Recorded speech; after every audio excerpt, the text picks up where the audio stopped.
Before we continue with the video, if you like what I'm doing here on this channel, please consider subscribing. It helps the channel a lot. Anyway, let's get back to the video.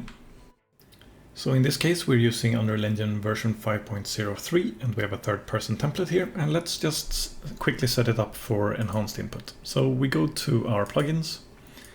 We can type in input. We'll get enhanced input here. We'll say yes, and then we'll restart. Once we've restarted, we'll go into our project settings. And we'll go to input, and we'll make sure that the default class components or the default class inputs here are going to be enhanced input and enhanced input component for these two. Then we close that out and we're done with this part. Now we'll just set up some very basic functionality. So we'll be creating one input action, which we will be using as our jump. So let's start off with that. So go right click and under input, now we have input action available here. So we choose to call it IA jump. And inside of this one, we essentially just need to have it as a value type of bool. So it's either true or false. That will be fine for us. So we can save and close this out. Then we want to have a mapping context for this. So we go to input and input mapping context. This is where we can actually define how our input action is supposed to be used. So input action, input mapping context, and then let's call it standard. So in this context now we can say that we want to have a mapping, for example, jump. We can say that we want to have it, for example, on spacebar. And that will essentially be enough. And now we have a jump. So if we were to open up our blueprints for our third-person character, we can see that we have functionality here. We have a begin play, which we will be using later. But for now, we can right-click and say just input action. No, IA jump. We probably need to find it as, yes, there we go. So now we can see we have an input enhanced action event. So this one will be triggered when that input action is used. Now, for jumping here, we want to essentially say on triggered, we want to call on the jump functionality, which exists normally in a third-person character. And we want to have it so that when this is completed, we want to have stop jumping. This essentially means when we stop holding the key. This is normal functionality to how it normally works in a third-person character blueprint. Now, we don't have this jump action available to us currently. So what we need to do is make sure that we're actually making use of this context. So by getting our controller for this pawn, so the pawn's get controller over here allows us to get a controller of the type controller, so the base controller. We want to cast this to a player controller because a player controller is needed to get the enhanced inputs. From a player controller, we can say that we want to get enhanced local subsystem. So this allows we're allowed to get this as long as we know that we have a player controller or any derived classes, of course. From this, we can say then that we want to add a mapping context. And in this case, we can say that the mapping context that we want to make use of is the one that we have created as standard, which currently only has the jump in it. And that's all the settings this need essentially. We may also want to save this player controller. So if we right click and choose promote to variable, place it somewhere here, and we can say, let's call it just player controller. So now we have our player controller for a little bit later if we would need it. Okay, now we have a very basic setup here. We are adding our context and we're saving our controller reference and we're saying jump and stop jumping when this input action happens, which exists in our context. We want to make sure that our original jump here is either removed or disconnected like this so that it doesn't run. We want to make sure that this is the code that is running when we're jumping. So now let's just run this to test and we can see that if I press spacebar, the character is jumping. So this is working fine. So the first part is done. Let's take a look at a representation for this now in our widgets. So we want to have a widget that represents our sort of remapping ability in an options menu or something like that. And to do that, we will just be creating a very simple widget. We'll make it of a type user widget. We'll call it w_remap, let's say. Inside of this one, we're going to keep it very simple. We're going to have a panel first. We're going to take an overlay and bring that in here, like so. And after that, we want to make use of something called an input key selector. This is a key or a widget component that makes it very easy for us. It allows us to have a bunch of different functionality already, like a reacting button that reads certain things. And you can see that we get some events for free when using this. So for this demonstration purpose, it's very useful to have this. So we're going to be using that and compiling, saving, and we're going to go to our graph here. We're going to get rid of the tick and the pre-construct for now. So what we want to do here is, first of all, we want to operate within a certain context of what we're changing. So we're going to be saying that we have two variables to begin with here. So we're going to add two variables. The first one we're going to be calling mapping context. Okay, let's try that again. Mapping context. And the type we want to have is of mapping, input mapping context over here. We're going to have an object reference for that. When it comes to the other one here, we want to have an input action. And this corresponds, of course, to our input action that we created, our jump. So if we type in input action, you can see that we have a input action with choose an object reference here now. And as default values for these, we can say that our input action is supposed to be our jump, and our mapping context is supposed to be our standard one. Now, the reason we're doing this is normally when you click on a key, a widget, you would have these exposed, and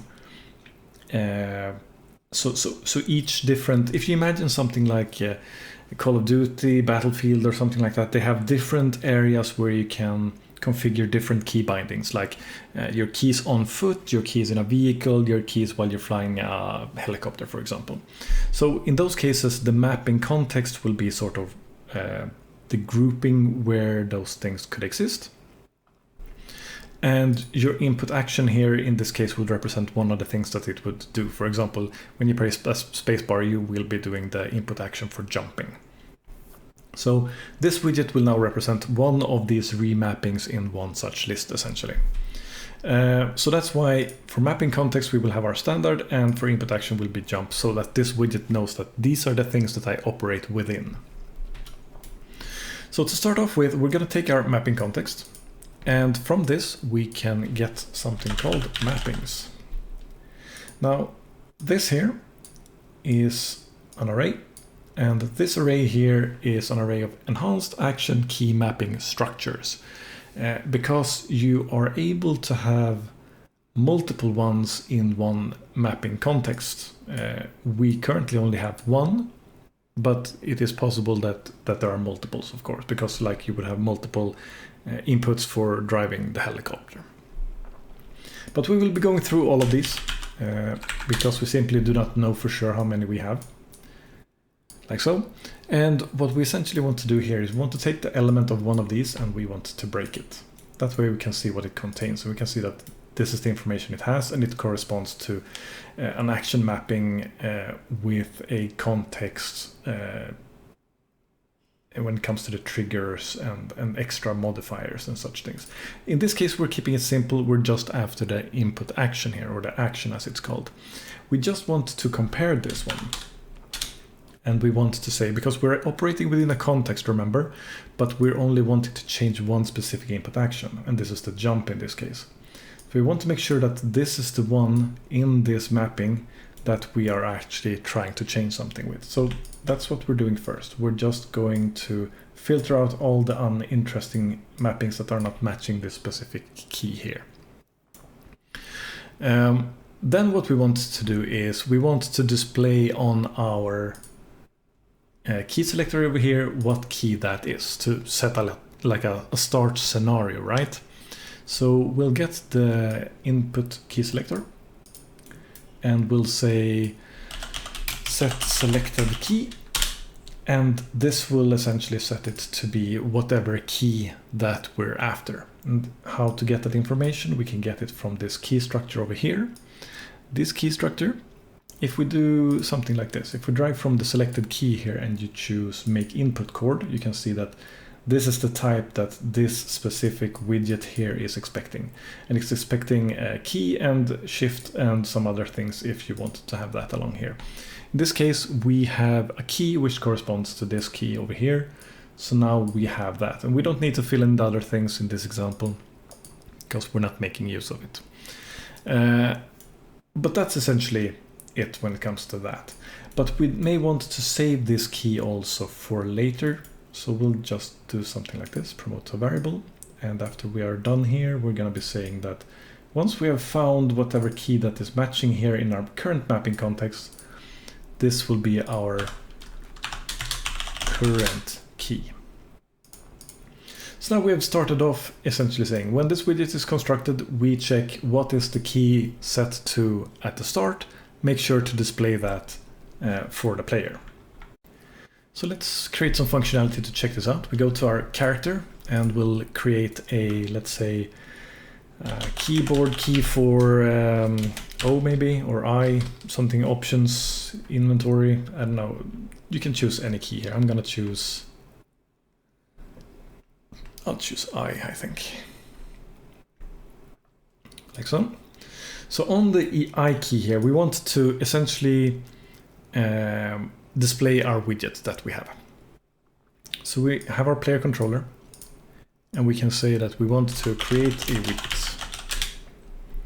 We want the widget to be of the class remap that we have just created.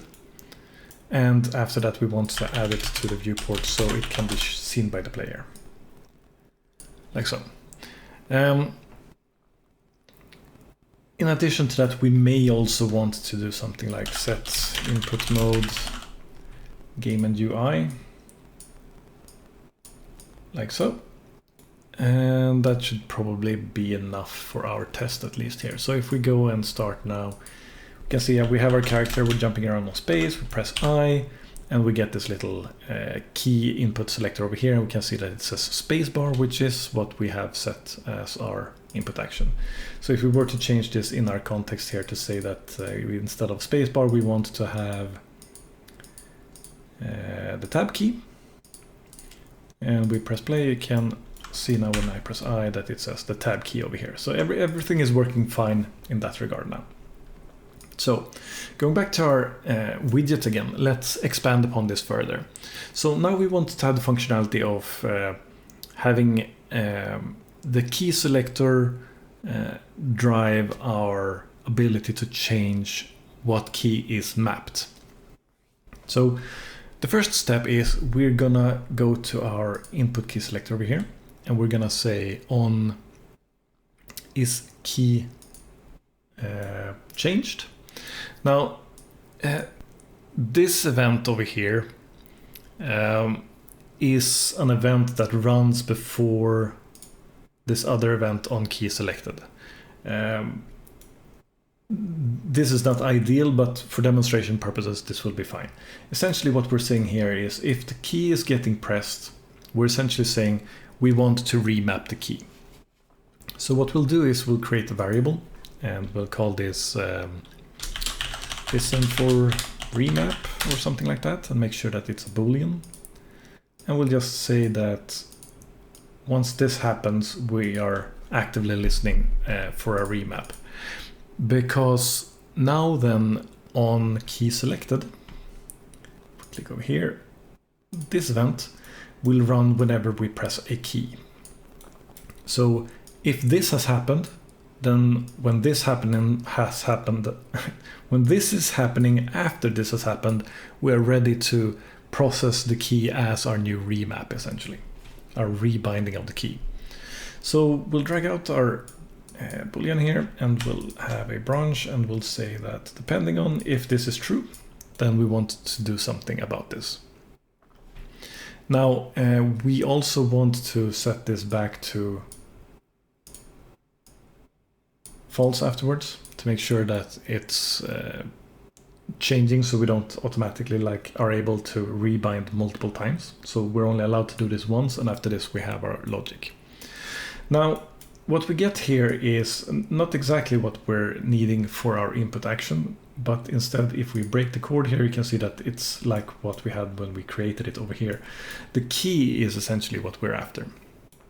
And what we need to do now is to tell this context that we're working with, so we get the mapping context, to say that a specific input action in this mapping context, which is the input action, needs to be changed, and the key for that needs to change.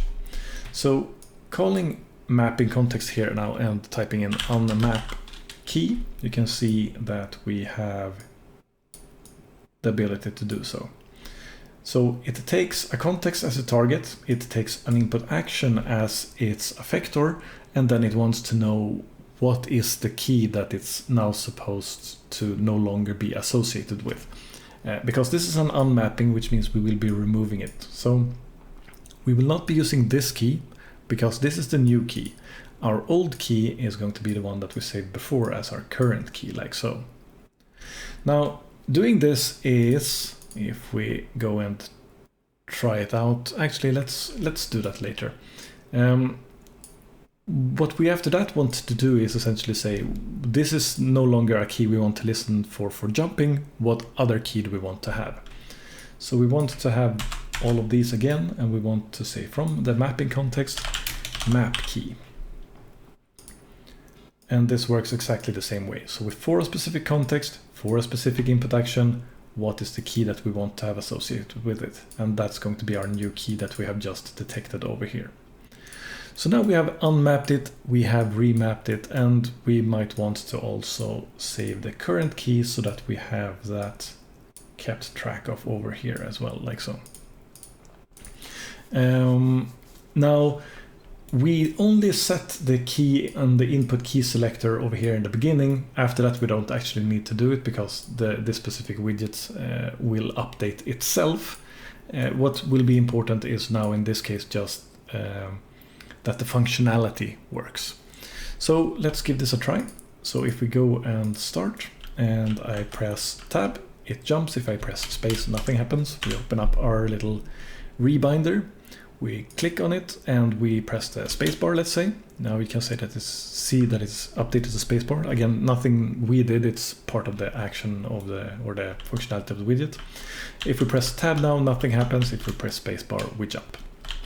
And that is essentially all you need to do a remapping.